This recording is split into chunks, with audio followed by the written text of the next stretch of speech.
Повелете. Спроведувањето на двојазичноста ја изненади владата во посетата на српската премиерка Ана Брнабик. Новинар, поставувајќи прашање на албански јазик до гостинката, го поремети протоколот, кој очигледно неспремен му требаше време да обезбеди превод на прашањето. Српски е на кој? На тројка. Српски е на трој. Не буду превод. Македонски? Да. На единица.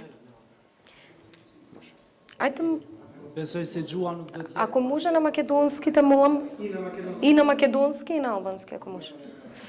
Повели. Заев се обида со насмевка да одговори на незгодната ситуација пред својата колешка.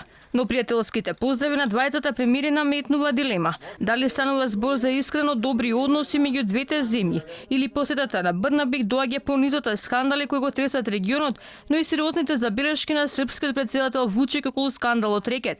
Но дека работите не се така подмачкани и реакцијата на Брнабик дека Скопје признало независност на Косово и овозможи екстрадиција на Томор Мурина, кој го оцени како политичка, а не правна одлука. Тоа е политичка одлука и тука станува збор за политичка одлука која директно се вмешува во правото. Одлуката е на правосудните органи и во делот на прашањето на Морина и затоа во правосудството на вистина одлуките и во Република Северна Македонија се носат надвор од било какво влијание на политиката. Останува сепак нејасно какви се на вистина односите со Србија откако тамошните власти јасно кажаа дека Заев користи советници кои што се противници на српската влада. А инаку Брнабик и Заев утрово го отворија заедничкиот граничен премин Табановце, каде отсега патниците ќе минуваат контрола на едно застанување.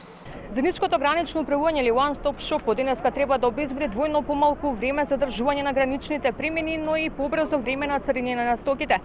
Но само неколку часа откако беше промовиран овој концепт, единствената камера на системот за видео надзор на граничните премини не работи, токму на границата Прешево Табановце.